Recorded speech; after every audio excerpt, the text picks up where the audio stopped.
Amici di Sportissili, ciao da Salvo Geraci, siamo live dal comunale di Bagheria per Bagheria FC Alcamo, uno dei due anticipi della giornata numero 20 del girone A di promozione siciliana. Bartoloni avanza, mette in mezzo per il colpo in porta di Caracappa, la sblocca il Bagheria 1-0 al 14esimo, la rete di Samuele Caracappa. Stassi. E adesso Lucera decide di andare fino in fondo, lo blocca Vitrano, ancora Lucera in mezzo di testa, Caracappa, ma il gol è annullato.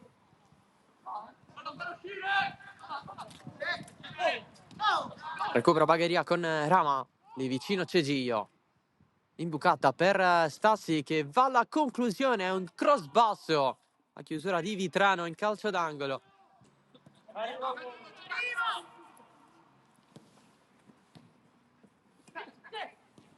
Ancora Caruso, corre Bellia, si ferma, effettua il cross, salta Lentini, non ci può arrivare. Pallone recuperato e calciato da Caruso. Poi la conclusione fuori per Chifari. Lucera si fa vedere Bartoloni. Lucera la alza e scambia con Stassi. Tutto di prima. Lucera va in mezzo, colpo di testa alto di Gio. Pallone girato da Gallina. Lo vede fino alla fine Stassi. Poi va con il tiro al volo. Attento! Cagnina nel rilancio davanti Lentini. Pallone raccolto da Riccobono. Si allarga Giuseppe Cottone. Riccobono invece va al cross in mezzo. Di testa Chifari, la prende male. Occhio a Chifari. Pallone largo per Bellia. Il cross da fermo. Cammina esce, ma c'è il colpo di testa dell'FC Alcamo con Lentini. Questa punizione per l'Alcamo che ci vuole credere alla fine. Occhio alla conclusione larga di Riccobono. Capitato lì il pallone.